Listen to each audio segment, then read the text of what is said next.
All right, bro, here's what the Raiders are not telling you. Kolton Miller is on the player unable to perform list. And what that means is that his surgery that he had on his shoulder is not yet healed, and therefore he's not able to even practice. One of the biggest issues of this, as we knew from last year, is that when he's not out on the field, the left side of that offensive line suffers. And that means that the quarterback, Aiden O'Connell or Gardner Minshew, is going to have their blind side exposed if Kolton Miller is not able to make it back before the end of training camp. Because if he doesn't make it back before the end of training camp, he will not be able to play in the first 4 games of the season. He will be placed on the injured reserve list. And that is a big time deficit for the Raiders offensive line. Next, we have Jackson Powers Johnson having a similar injury to his shoulder as he started OTAs, and he is still not healed from it. He is now on that PUP list, and he is not able to practice.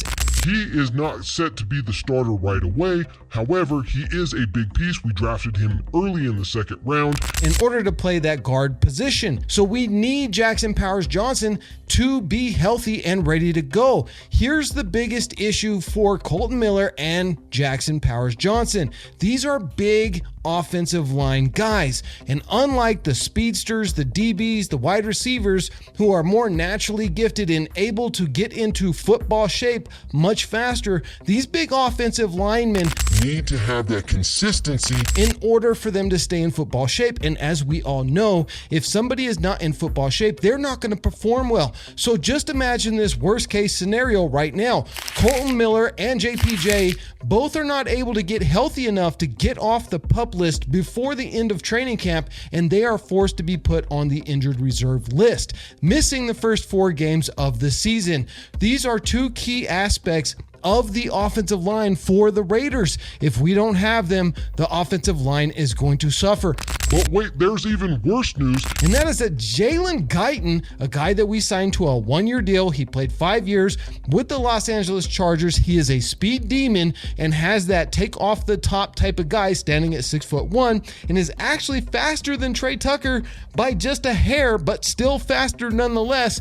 He's also now on the PUP list, and we don't know why. They haven't released what's going on with Jalen Guyton. With Michael Gallup suddenly retiring, Jalen Guyton is set to be the number 4 guy behind Trey Tucker.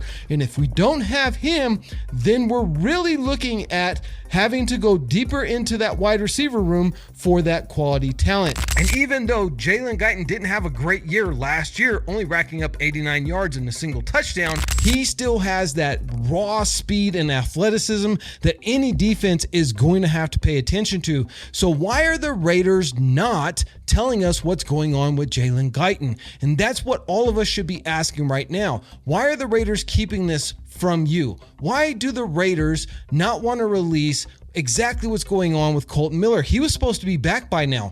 And now with JPJ having a similar injury, and even though Tom Telesco is coming out and saying, oh, it's not that serious, he should be back at any time, he hasn't come back yet. And now we have a mysterious injury to Jalen Guyton, which further depletes that wide receiver room with Gallup's sudden retirement. Let me know what you guys think down in the comments below.